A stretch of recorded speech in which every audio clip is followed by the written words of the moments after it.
Hola, ahí se escucha. Escucha perfecto, Manuel. Bueno, Te pido disculpas, estábamos atrasados porque estaba abriendo muchas comisiones de diferentes cursadas y justo se me tildó el internet, así que te lo abrí acá del teléfono mío.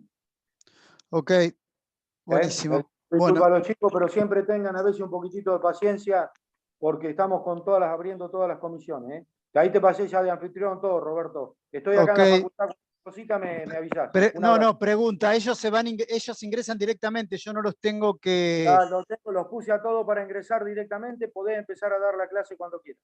Perfecto, yo finalizo y corto la grabación y todo lo demás. Exactamente, Como cerrá la hice la otra sesión y vez. gracias, Manuel, un Buenísimo, abrazo. un Gracias. abrazo, hasta luego, hasta luego.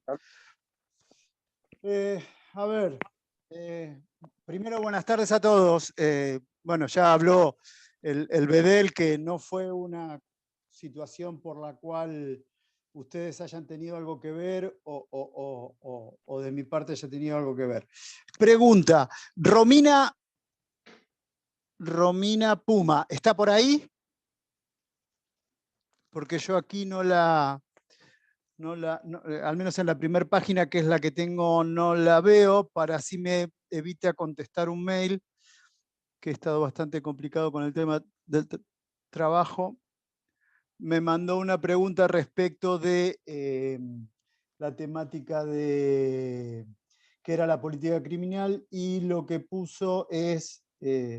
hola Romina, ¿podés abrir tu ¿cómo se llama? ¿Audio? No te veo, al menos aquí, por aquí, en la primera página no Hola. te veo. Hola Romina, ¿cómo Hola. estás? Bien, profe. Bueno, me alegro. Escuchame una cosita. Vos me preguntaste qué era la política criminal y adentraste a poner algo que, si no me equivoco, según lo que puedo ver, es algo que alguna temática respecto del manual de Zaffaroni dice más o menos una situación similar, ¿sí o no? Claro, lo leí también de otro libro. Está eh, bien. de, Y pusiste de Ríos. exactamente lo que dice el otro libro, de Righi, ¿sí o no? Claro, claro. Y también traté de Perfecto. Me relacionarlo. parece bien. Te diría que lo que vos pusiste respecto de, y para que no quede nadie fuera, Righi sostiene que la política criminal es la creación de un derecho penal eficaz para la protección de la sociedad, estableciendo un equilibrio entre el derecho del castigo, que es cuando el Estado ejerce el poder punitivo, y el ámbito de libertad de los ciudadanos, ya que es la que se utiliza en el Estado para la lucha en contra del delito. Ese sería, o esa podríamos tener como una definición bastante asequible, con la que podemos trabajar para entender qué es lo que se denomina o qué es lo que debemos entender por política criminal. O sea que gracias por la inquietud y al menos doy por contestado el mail. ¿Está, Romina? ¿Hola? Sí, gracias, profe. Ya me quedó No. más claro. No, está bien. A ver, nos había quedado una cosita de la clase anterior antes de empezar a ver, y yo voy a hablar hoy nada más que de teorías de la pena y de las teorías mixtas y de la teoría agnóstica de la pena, que es la que sostiene el doctor Zaffaroni. Nos había quedado alguna temática respecto de los principios. ¿Alguien tiene alguna duda? ¿Lo puedo ayudar o colaborar con algo? No habíamos agotado toda la temática de los principios porque habíamos quedado que las clases son para evacuar dudas y para que nos sirva a ustedes y a nosotros, para que ustedes vayan leyendo clase por clase. Y bien, acá me preguntan, ¿se acuerdan que Zaffaroni dividía los principios que rigen el derecho penal en tres grandes bases o tres grandes formas? Principios que se derivan de la exigencia del principio de legalidad o de legalidad, ¿no? Principios contra las groseras disfuncionalidades de los derechos humanos y límites derivados del principio republicano de gobierno. Y aquí Axel me pregunta, ¿cuál sería el principio de protección de bienes jurídicos y el principio del fin preventivo de la pena? Bien, estos tienen que ver con digamos, los límites derivados del principio republicano de gobierno. Y el principio de protección de bienes jurídicos tiene que, trabaja u opera sobre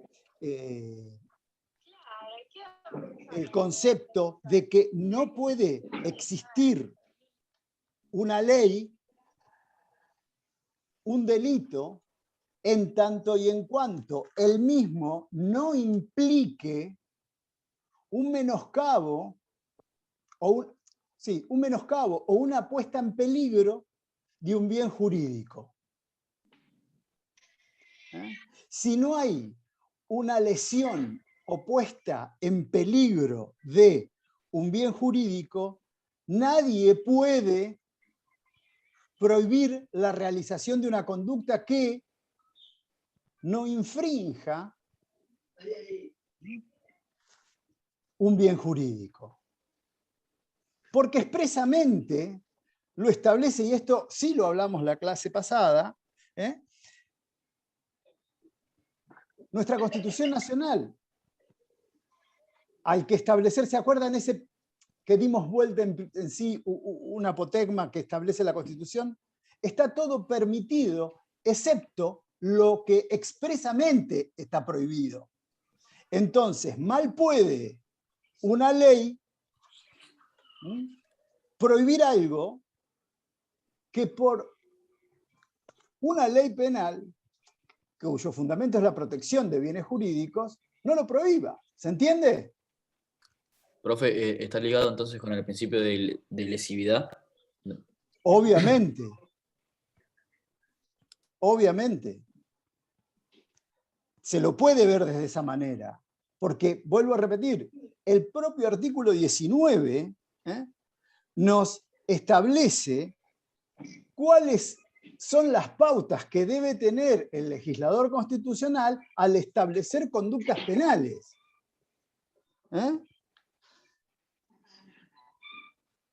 Se debe respetar el ámbito de libertad de las personas. Si no hay un conflicto, no puede haber delito. Es absurdo que el Estado, a través de las leyes penales, se quiera intrometer en la vida de las personas por el simple y solo hecho de entrometerse. ¿Bien? Bueno. Vamos a... ¿Alguna otra duda?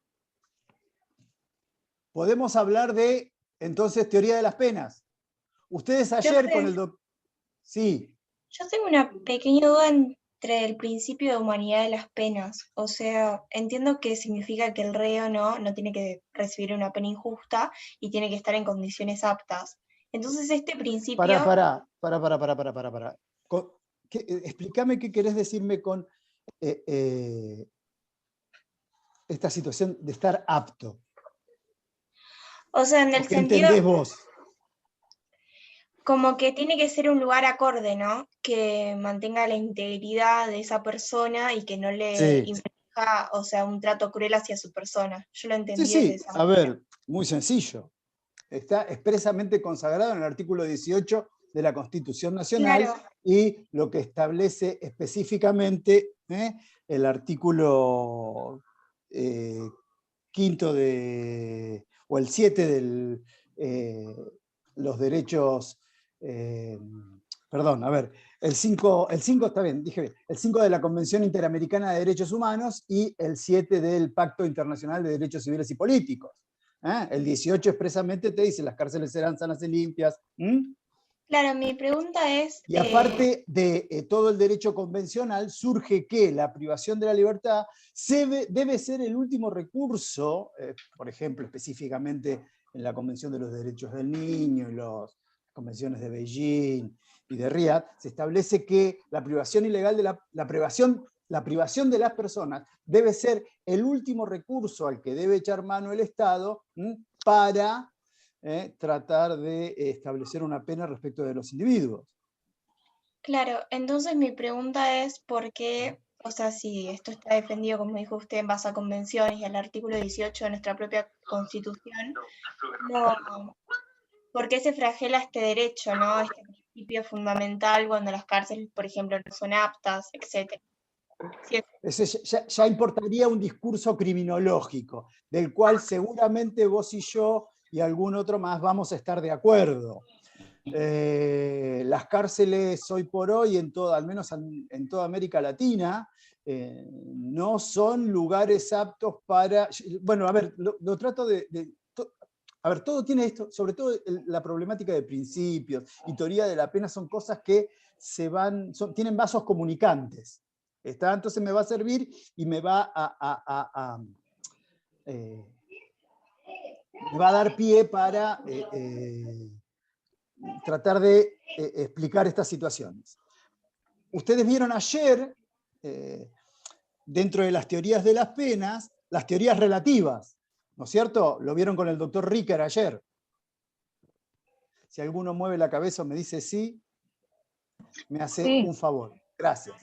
Bien, y ustedes vieron que tenemos dentro de las teorías mixtas, hablamos de prevención general y prevención especial. Yo, antes de hablar de la teoría agnóstica, que es la que trabaja Zaffaroni, voy a hacer como un repaso. Y dentro de las teorías relativas y de prevención especial, tenés la prevención especial positiva, que es la que tiende a la reeducación y a la resocialización. Y es la que da pie a nuestro artículo 18, y por ejemplo, ya adelanto, algunas situaciones están grabando, pero, bueno, es la que se inscribe, por ejemplo, el fallo Berbisky, que ustedes ya hablamos de esto, léanlo por favor, y va a ser, calculo yo, en alguna parte tema de examinación de su parcial ahí por mayo. Ahora voy, Rodrigo, espérame un segundito. Y esto también tiene que ver con el fin preventivo de la pena.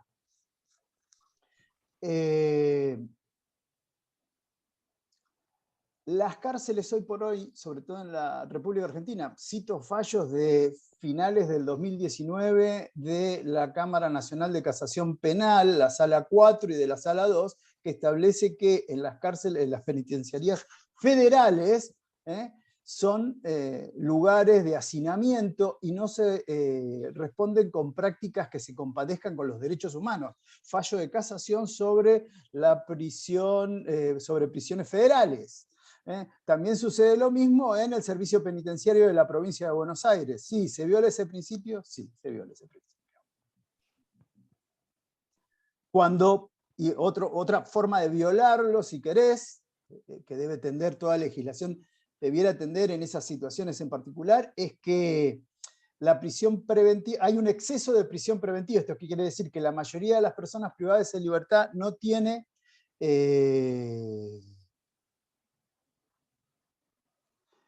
sentencia firme, o sea que la mayoría de las personas prisionizadas se encuentran en situación de prisión preventiva. ¿Está? Bien. ¿Cómo que no vieron, por ejemplo, Mariano? Me dice, no vimos nada de teoría de la pena. Ayer el doctor Ricker habló de teoría de la pena. Sí, pero fue un ida y vuelta. Él nos iba planteando casos, a ver qué opinábamos nosotros. Está bien. Con respecto al linchamiento, cuando la sociedad lincha al delincuente sin siquiera saber si es culpable o no. Bueno, sí, las situaciones que estamos viviendo son bastante dicotómicas. Tal vez sea, y vamos a hacernos cargo de alguna situación, de que llegamos tarde. Por ahí la necesidad de saciedad de la sociedad es más, podríamos decir,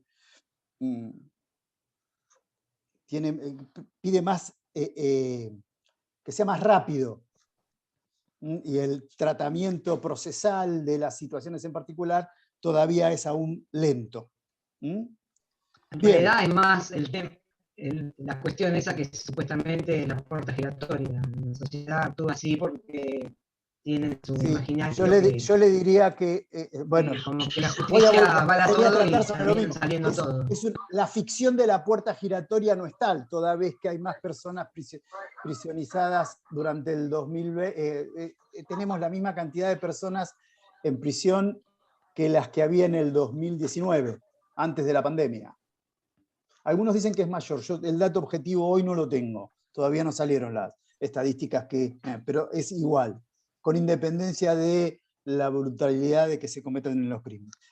Vamos a hacer una cosa, ya que no empezamos con teoría de la pena, voy a tratar de darle la derecha a Mariano, y voy a plantear la problemática de forma genérica de teorías de la pena. Cosa que la clase que viene, el martes que viene, si a alguno le quedó alguna duda, podemos hablar de alguna situación de penas en particular. La bolilla que tengo aquí, a ver, estoy viendo lo que tienen en la unidad 1, tienen harto suficiente, tanto desde el punto de vista de, explicativo como de documentos, le permiten a ustedes tener un acabado conocimiento de lo que se requiere para la bolilla 1. ¿Está? Bien, vamos a teorías de la pena, y me voy a plantar para la explicación, o voy a utilizar como base para la explicación el manual que ustedes poseen, que es el manual de Zaffaroni. Zaffaroni, creo que, si bien particularmente yo no sostengo una teoría de la pena agnóstica como la que sostiene él, yo por ahí estoy más cerca de una teoría mixta de la pena. Voy a hablar al final de por qué fundamento de esta manera. Él sostiene que si una de las características que hacen a estos principios que vimos la clase pasada de legalidad, es que el derecho penal debe ser un derecho penal coherente. Quiere decir que a los fines de tener la coherencia intrasistemática del derecho penal, esta coherencia intrasistemática va a permitir que, dependiendo del concepto de pena que nosotros tengamos, ese concepto de pena se tiene que ver reflejado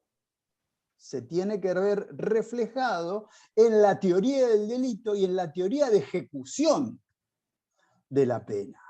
Esto hace que, por ejemplo, el manual con el cual ustedes trabajan tiene una concepción de la pena que se ve reflejado en la concepción de la teoría del delito y que se ve asimismo también reflejado en los postulados que tiene para el principio de ejecución de la pena. Él critica, Zaffaroni hace una crítica de que no le encuentra algún justificativo coherente para avalar que la pena cumple alguna función positiva. Entonces él, cuando habla de teorías, divide a las penas en teorías que tienen una posición positiva de la pena, esto es, creen que el castigo es un bien y que sirve tanto para la sociedad como así también para quien sufre la pena. Considera que aquellos que tienen una posición positiva respecto de la pena hacen un acto de fe, de alguna función manifiesta. La pena sirve para algo. Y así los sostenedores de estas teorías podemos encontrar... Perdón, hay alguien que está hablando, alguien tiene un micrófono abierto y se me estaría complicando. Vuelvo a repetir, yo con esto de hablarle a una cámara, todo se complica. Bien, esta situación de fundamentación positiva de la pena y de la legitimidad de la pena, dice que la pena tiene una función de prevención general, se dirige, los que consideran esta situación, dirigen la mirada a quienes no delinquieron para que no lo hagan. O otros sostenedores de esta teoría positiva tienen la de prevención especial. Aquí ya la mirada está dirigida a quien delinquió para que no lo reitere. Entonces, estas teorías sostienen que la pena es necesaria porque cumple una doble función, tanto para el afuera como para el individuo. Quien sostiene estas teorías de prevención general, la mirada está puesta, podríamos decir, en el delito cometido.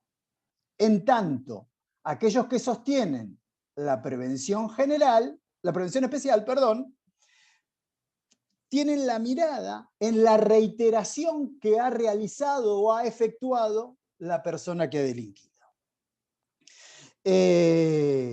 Digamos que las teorías positivas de la pena tienen gran aceptación y son las que mayormente campean en el derecho penal y las que han llevado a una mayor profusión, si se quiere,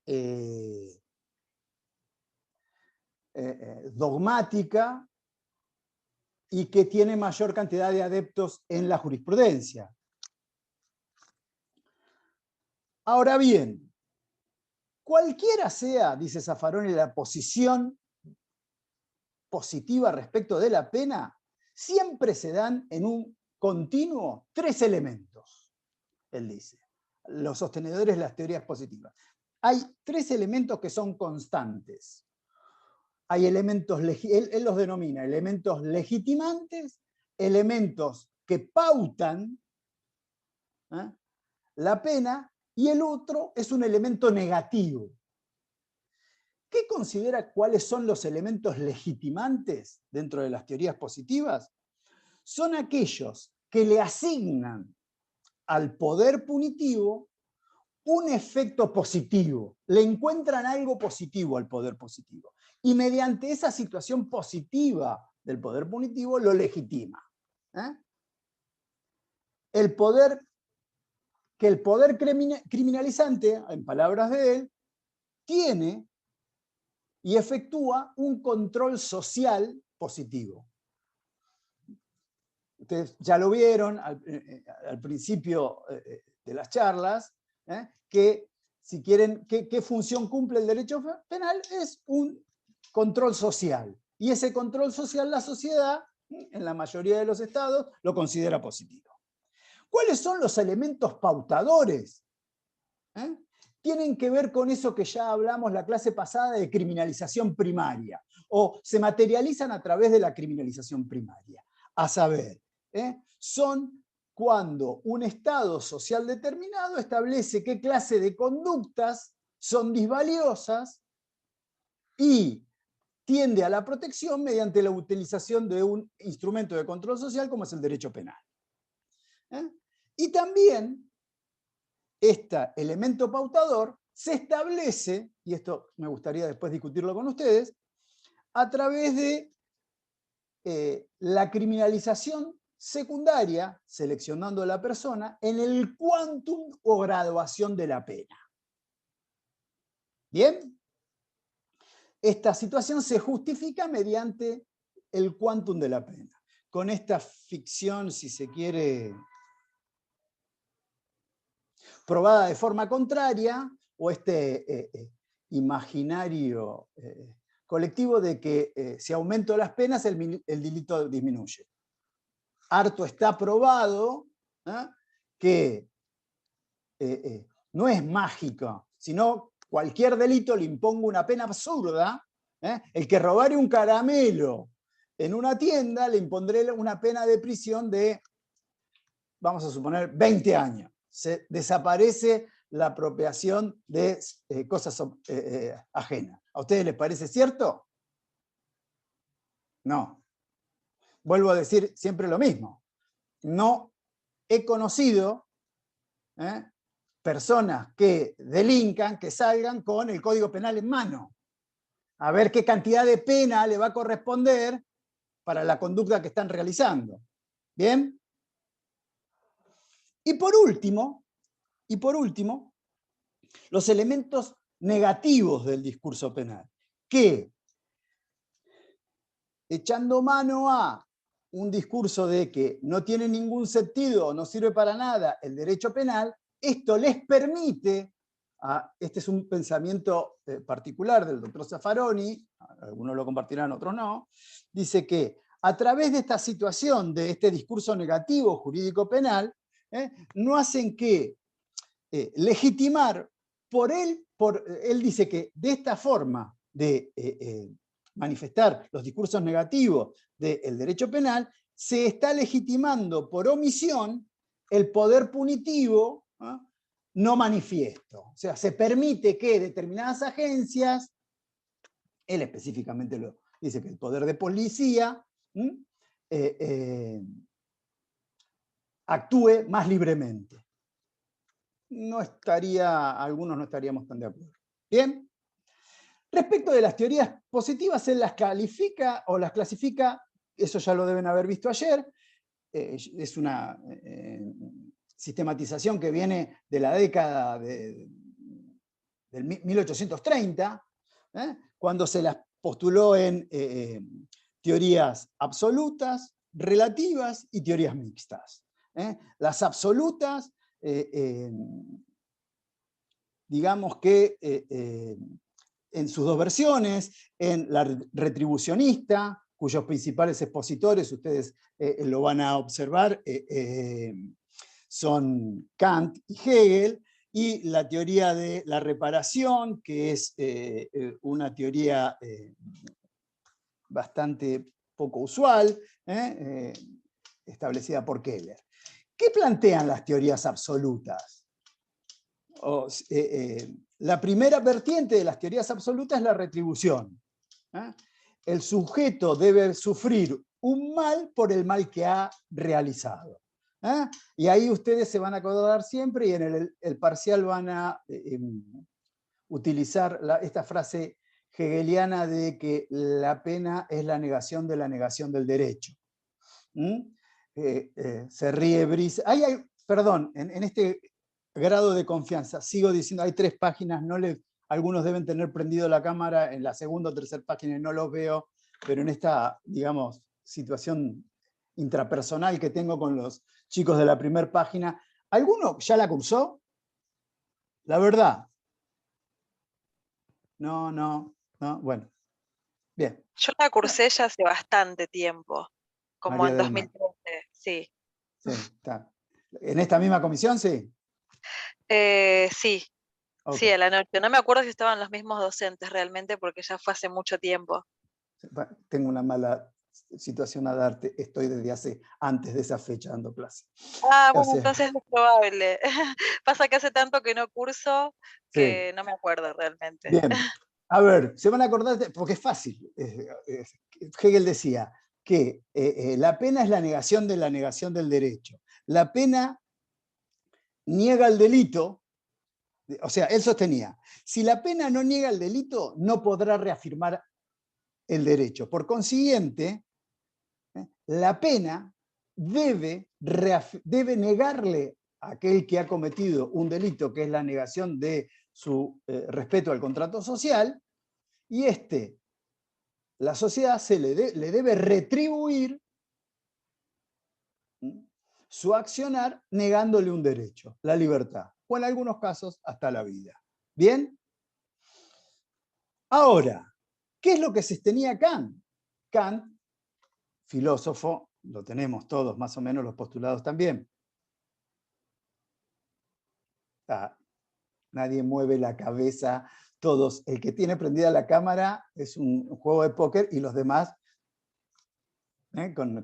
todos tomando mate. Bien. A través de esta situación de la reafirmación, o siendo el Estado el garante extremo del imperativo categórico, llegaba a sostener que, en caso de disolución de la sociedad,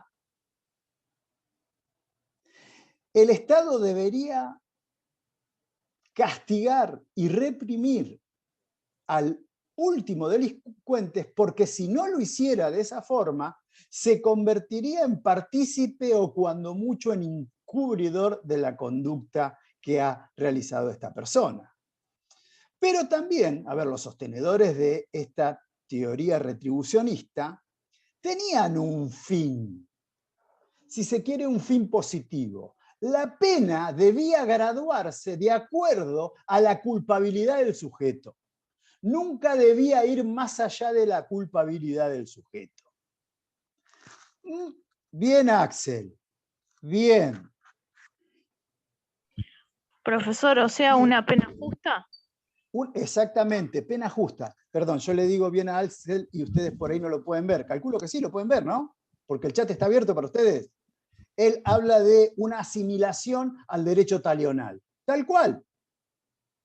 Es una asimilación al derecho talional. ¿Qué crítica se le puede o se le hace a esta teoría? ¿Qué les parece a ustedes?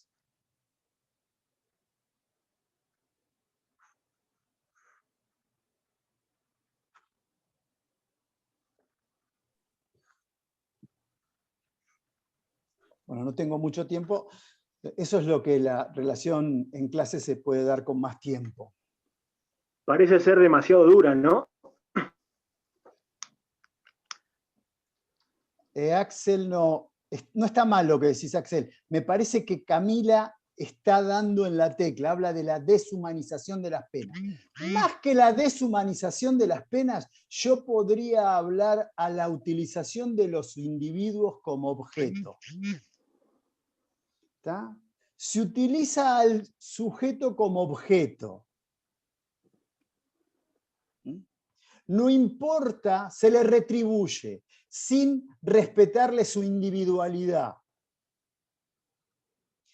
Ante esta posición, bueno, Kohler, que le habría hablado que es la otra posición respecto de las teorías absolutas, entiende que el dolor tiene una concepción netamente cristiana, entiende que la pena debe servir como expiación y purificación de la voluntad inmoral que ha manifestado el sujeto en la realización del delito.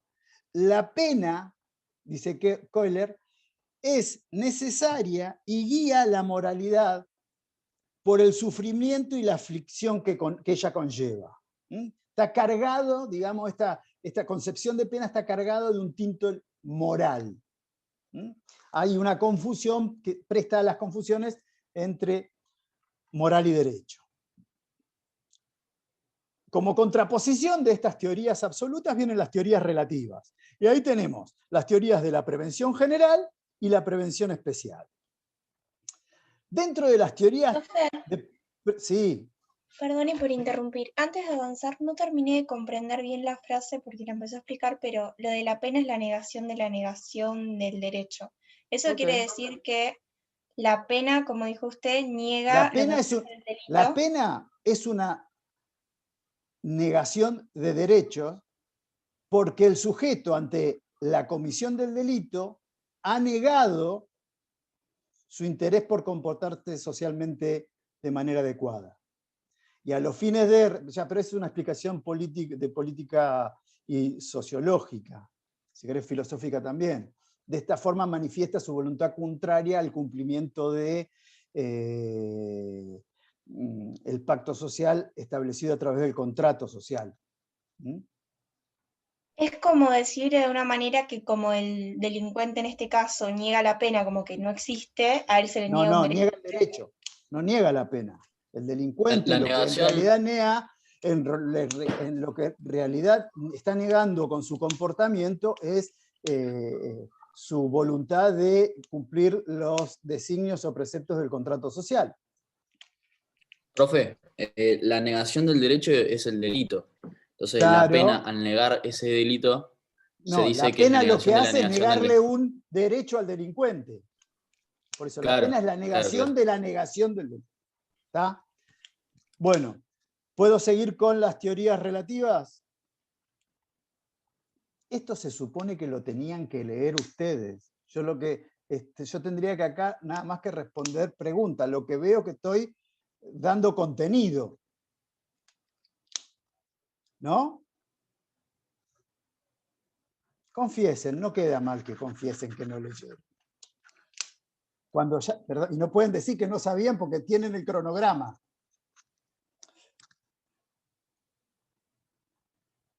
Bien, antes de ir a la prevención, voy a las teorías de prevención general y voy a tratar de dar las dos vertientes, tanto la vertiente positiva como la vertiente negativa. Las teorías de la prevención, se llaman también teorías relativas, le asignan a la pena, ya dijimos, funciones prácticas y verificables.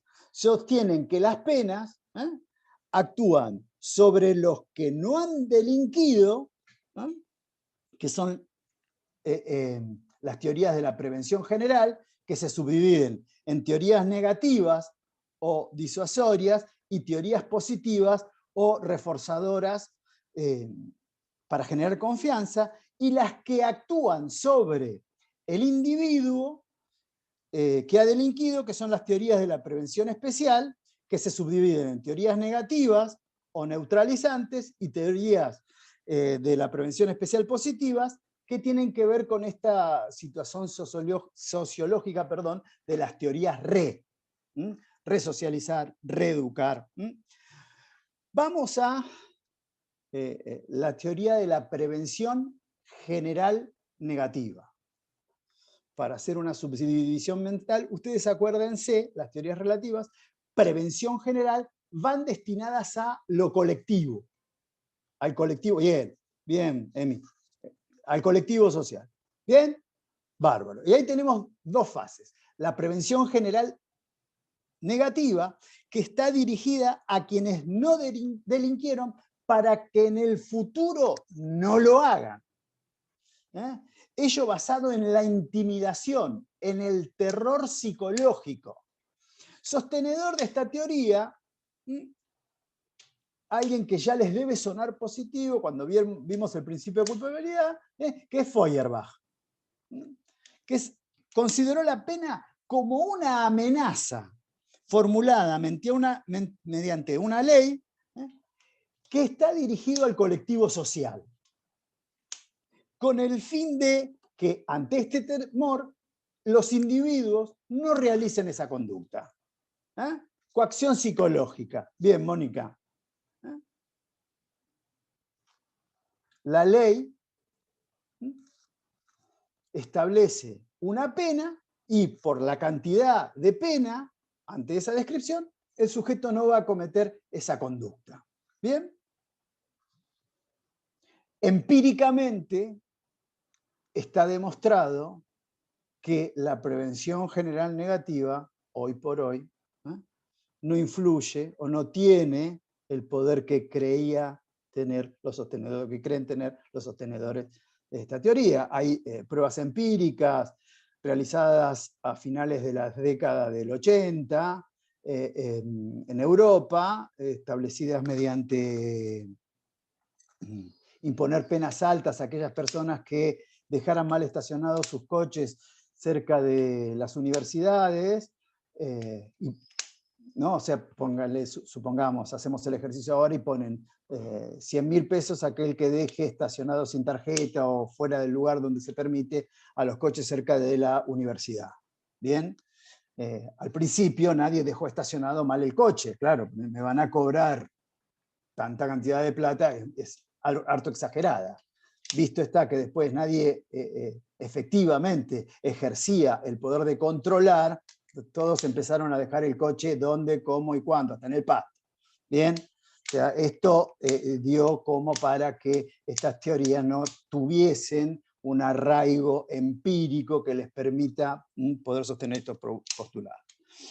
Contra esa posición está la prevención general positiva, también dirigida al colectivo, pero ya sostienen que el efecto que busca, en realidad, es un efecto positivo sobre los no criminalizados, pero no para disuadirlos mediante la intimidación, como realiza la teoría de la prevención general negativa, sino como, dice, se puede sostener este principio, dice que la ley tiene que tener un valor simbólico reforzador de la confianza en un sistema social.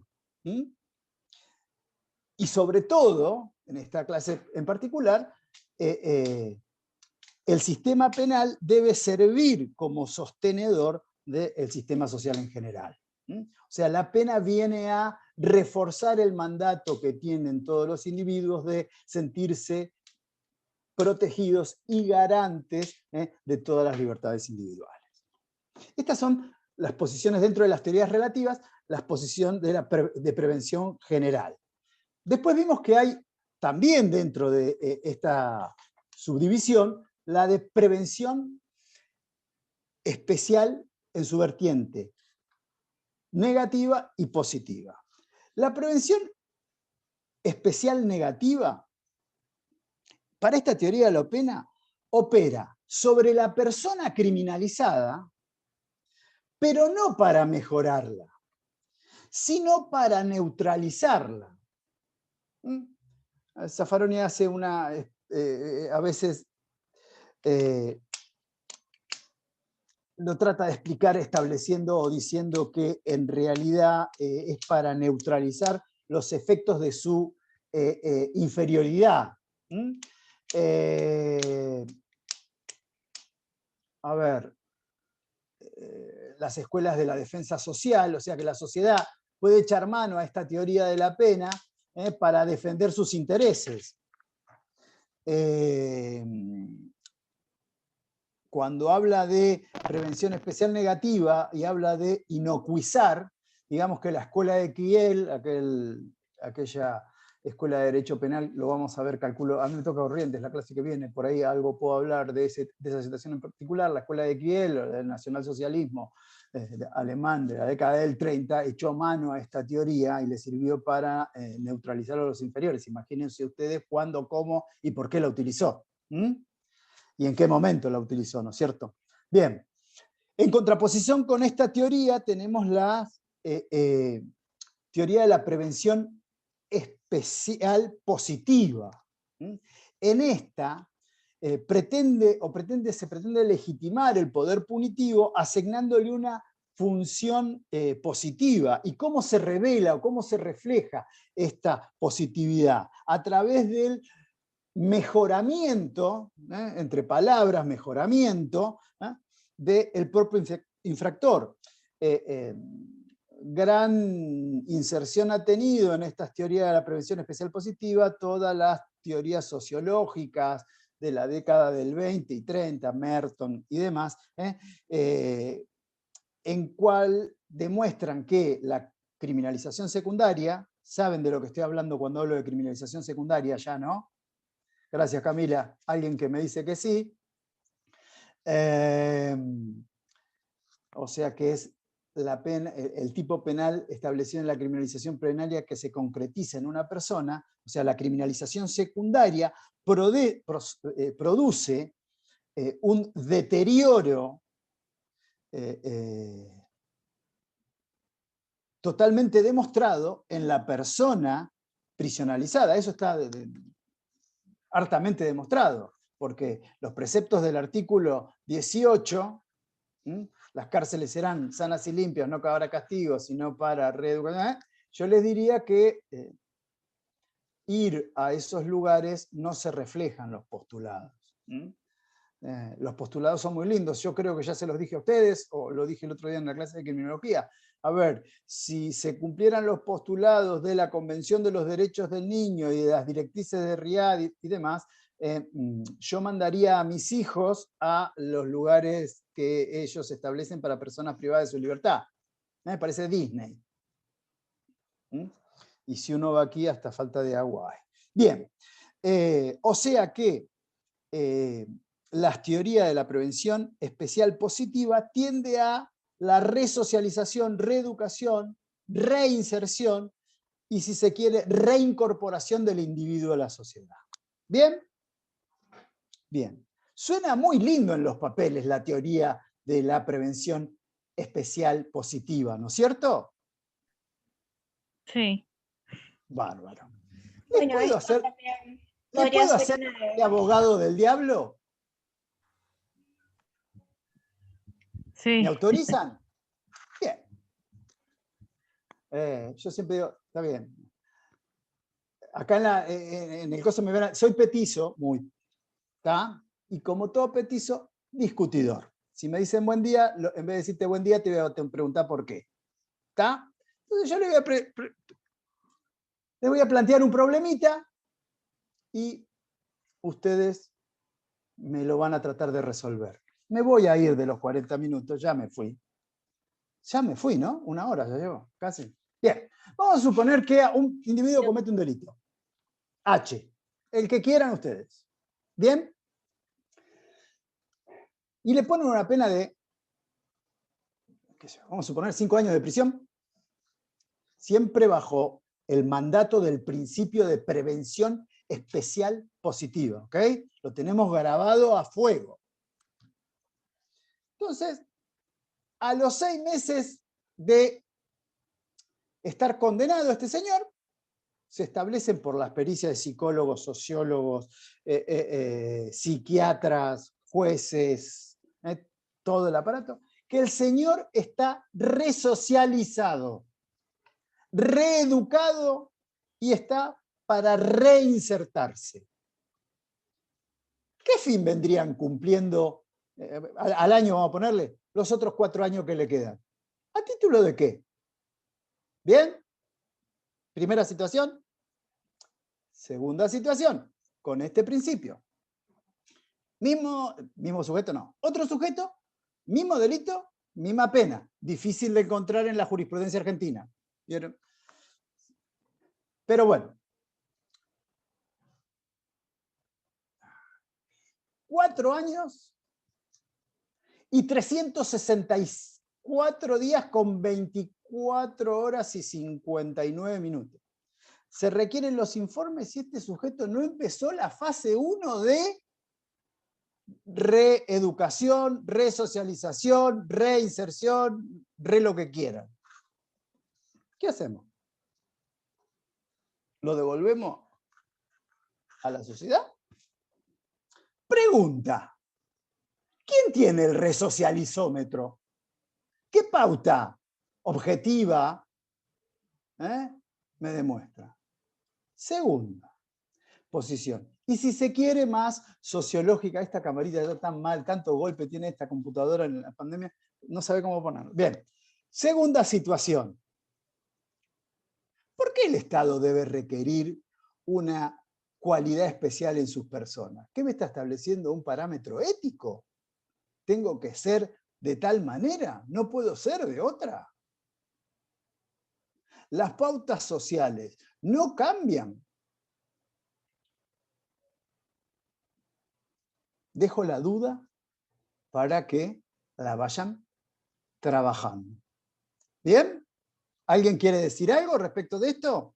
Si no está de acuerdo con lo que digo, me encanta. ¿No sería lo mismo?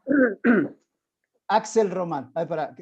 ¿Me lo vas a leer? ¿Me lo vas a decir in voce? En derecho civil donde se dispone quién es incapaz o con capacidad restringida. No, es otra situación particular. Acá se supone que el sujeto es plenamente capaz. No estoy hablando que tiene una situación de disminución. No, él decía sobre los parámetros. Que en el derecho civil hay un parámetro del límite donde uno es capaz o incapaz. En este caso, el que está reinsertado o no reinsertado. Sí, pero es una cuestión a discutir quién está reinsertado o no. Para un criterio puede ser que esté reinsertado, para otros no. O sea, es un tema a discutir. Por eso se critica. Hay una gran crisis. Digamos, las ideologías como comúnmente se denominan,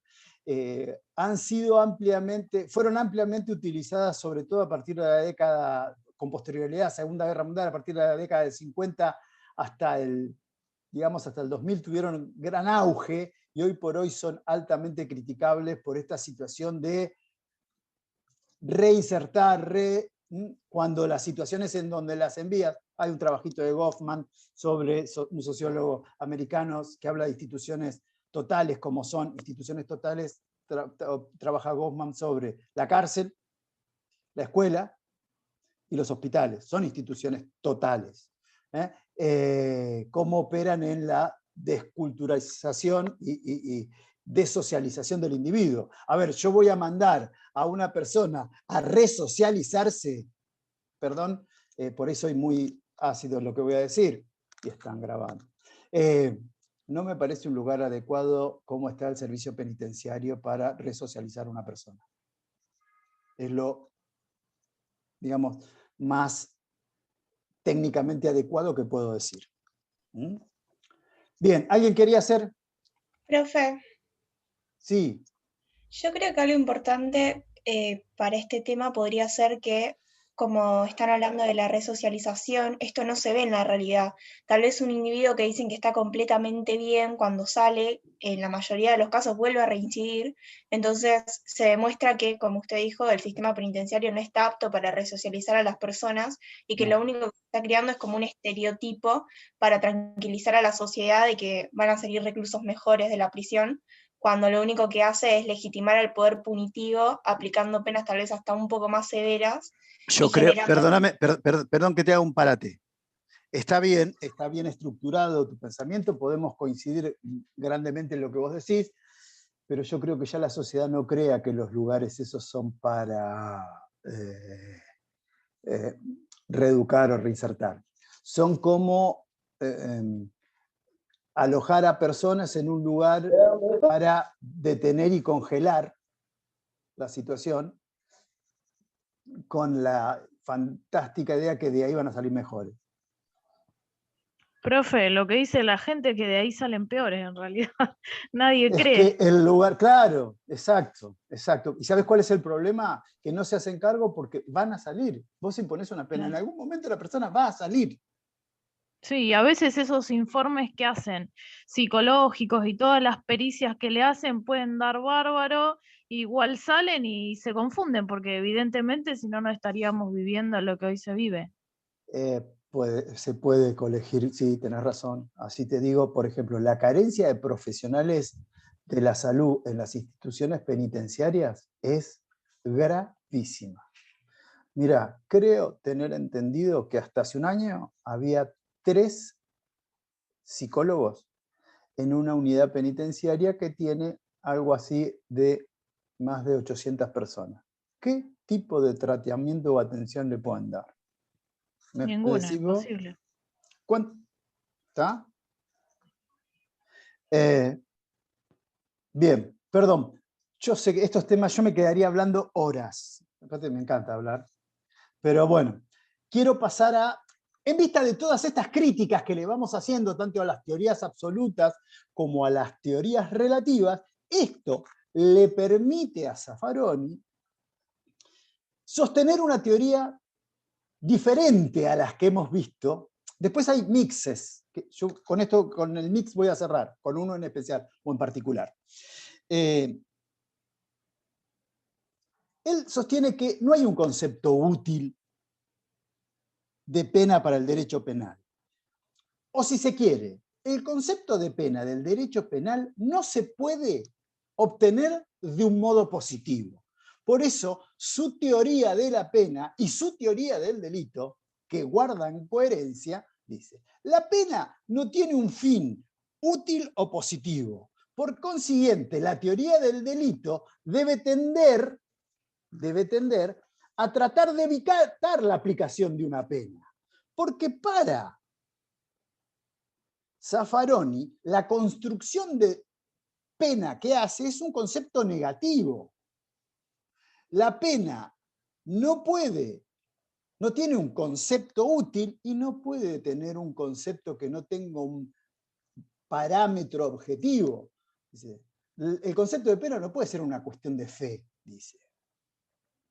Él construye de forma negativa su concepto de pena, considerando que la pena en realidad es una coerción que se impone,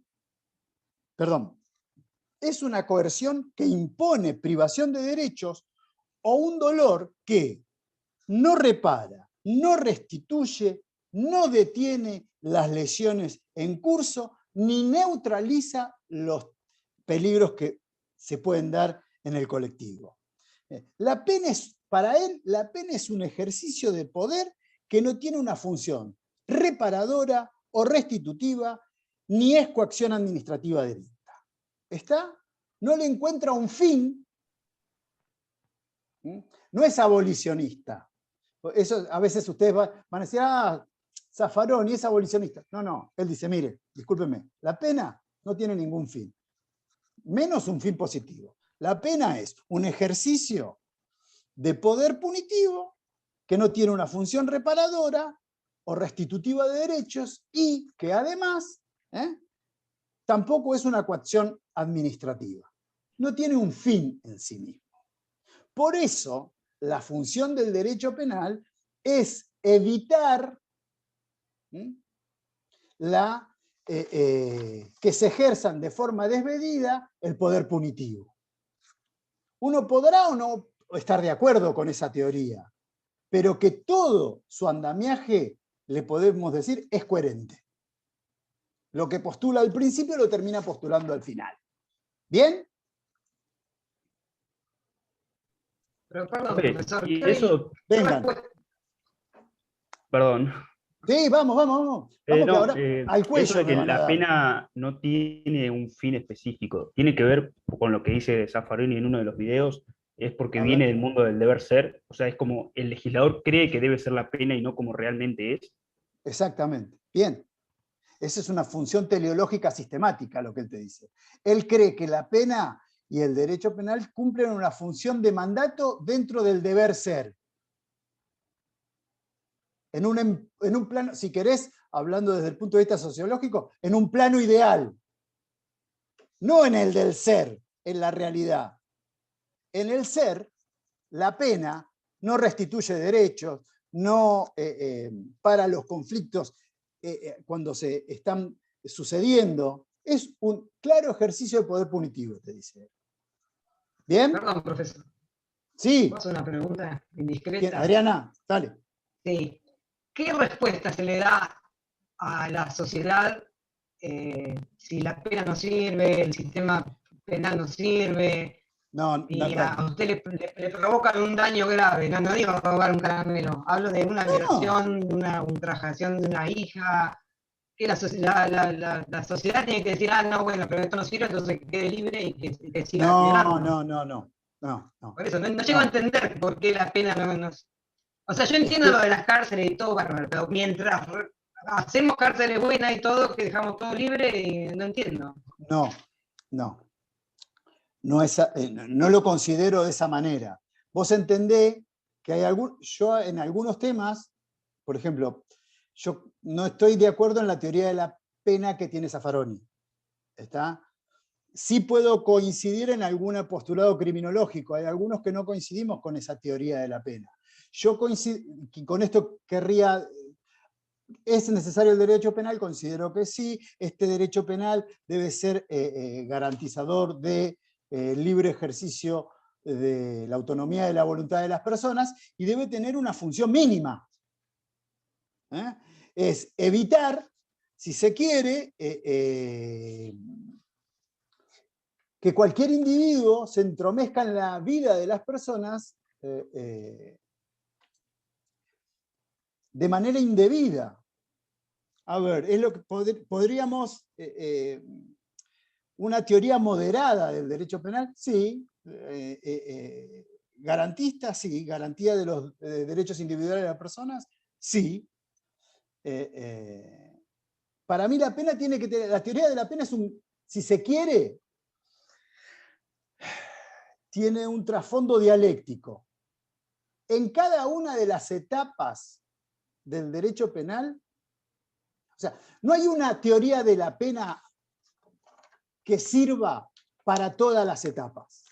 Esta es la teoría que sostengo yo, que en realidad no sostengo yo, sostiene un autor alemán, en el cual me parece que es una explicación bastante adecuada, que es una teoría mixta, Roxin, que dice, en realidad el punto de partida es que el derecho penal se enfrenta al individuo, o debe enfrentarse al individuo de tres maneras, utilizando tres teorías, si se quiere.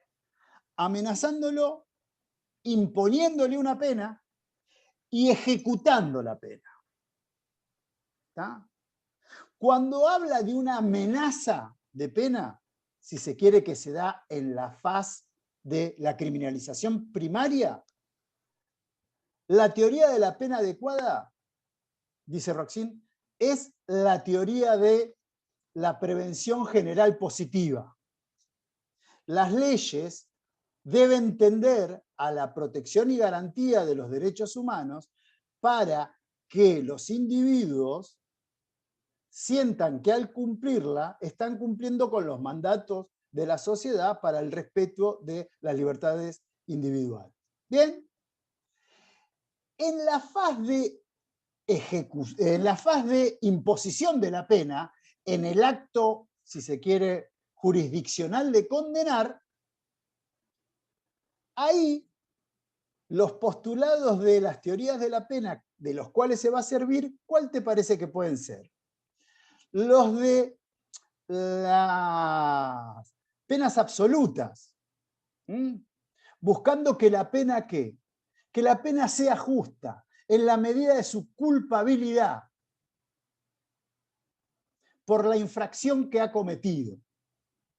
Y en la faz ejecutiva, una vez impuesta la pena, la teoría de la pena que debe primar en la fase ejecutiva, para Roxin, con estas dudas o críticas que les realizamos, él sostiene que la teoría de la pena que más se adecua en la fase ejecutiva es la prevención especial positiva, tendiente a que la persona que se ha establecido un mandato, un tipo penal que establece una pena para una conducta determinada, que tiene como postulado la prevención general positiva, que en la fase de imposición de la pena, la agenda jurisdiccional le imponga una pena justa, adecuada a la conducta que ha realizado, en la fase de ejecución de la pena se le respeten todas las garantías individuales tendiente a que ese individuo, una vez que tenga que reinsertarse a la sociedad, lo haga de la forma más adecuada posible. ¿Bien? Ahí está sí. ¿Eh? No, puede estar. No, a ver, a mí me encanta. No, en esa estoy más de acuerdo. Lo que pasa es que lo estoy planteando en lo que es Argentina. Si hay, a mí lo que más me gusta es que la gente no esté de acuerdo conmigo, porque me permite intercambiar ideas, y la idea de esto es intercambiar ideas, no que repitan lo mismo que uno piensa o repitan lo que existe en un libro. A mí me parece que la facultad lo que debe fundamentar, o el fundamento que tiene que tener la facultad y cada una de las materias, es el pensamiento crítico. Ustedes tienen, no, mire, lo que dice usted no me parece por esto y por esto, siendo respetuoso, ¿no? O sea, vamos a respetar lo que cada uno de nosotros piensa o dice. Bien. Niños, niñas y adolescentes, algunos no tanto, yo al menos ya de adolescentes pasé algunos. Mira, a mí hay un libro que es un manual de derecho penal, creo, sí, de alguna manera sí, pero a través de estos parámetros que, o sea, para los sostenedores de las teorías mixtas, dicen que no hay una única verdad que se compadezcan, toman ideas de cada una de estas vertientes para lograr una mejor aplicación de las teorías de la pena. Se le critica que, como todo, no tienen una composición de pensamiento homogéneo, como toda, digamos, collage de ideas. Bien, creo que me toca hablar la clase que viene de corrientes. Creo que es la unidad 3, aquellos que preguntaban al principio por qué unidad vamos. Les pido, si son tan amables, de leer algo. Para el martes que viene, y esto no hagan un comentario, voy a apagar la grabación porque terminé de grabar, ¿ok? Esperen que trato de apretar. Pausar, no, detener. Bien.